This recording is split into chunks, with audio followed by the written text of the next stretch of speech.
എല്ലാവർക്കും പ്രജൂസ് കറി വേൾഡിലേക്ക് സ്വാഗതം.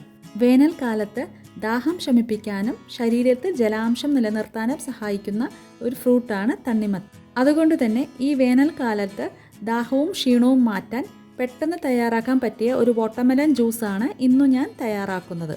അപ്പോൾ ഇതെങ്ങനെയാണ് തയ്യാറാക്കുന്നത് എന്ന് നോക്കാം. ആദ്യം ഒരു ടീസ്പൂൺ കസ്കസ് ഒരു ബൗളിലേക്കിട്ട് കുറച്ച് വെള്ളമൊഴിച്ച് 10 മിനിറ്റ് നേരം കുതിർക്കാൻ വയ്ക്കുക.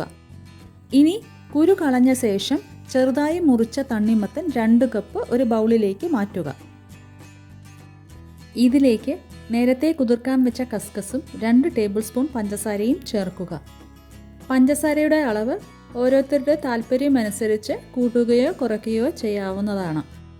ഇനി ഇത് ഒരു സ്പൂൺ ഉപയോഗിച്ച് നന്നായി മാഷ് ചെയ്തെടുക്കുക.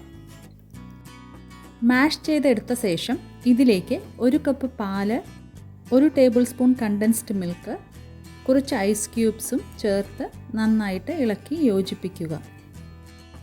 വാട്ടർമെലൺ ജ്യൂസ് റെഡി ആയിട്ടുണ്ട്. ഇനി ഇതൊരു സെർവിങ് ഗ്ലാസ്സുകളിലേക്ക് ഒഴിച്ച ശേഷം തണുപ്പോടുകൂടി തന്നെ സെർവ് ചെയ്യുക. ഈ വാട്ടർമെലൺ ജ്യൂസ് എല്ലാവരും വീട്ടിലൊന്ന് ട്രൈ ചെയ്ത് നോക്കണം. ഇഷ്ടമായാൽ മറക്കാതെ ലൈക്ക് ബട്ടൺ ഒന്ന് ക്ലിക്ക് ചെയ്യുക. ചാനലൊന്ന് സബ്സ്ക്രൈബ് ചെയ്ത് സപ്പോർട്ട് കൂടി ചെയ്യുക.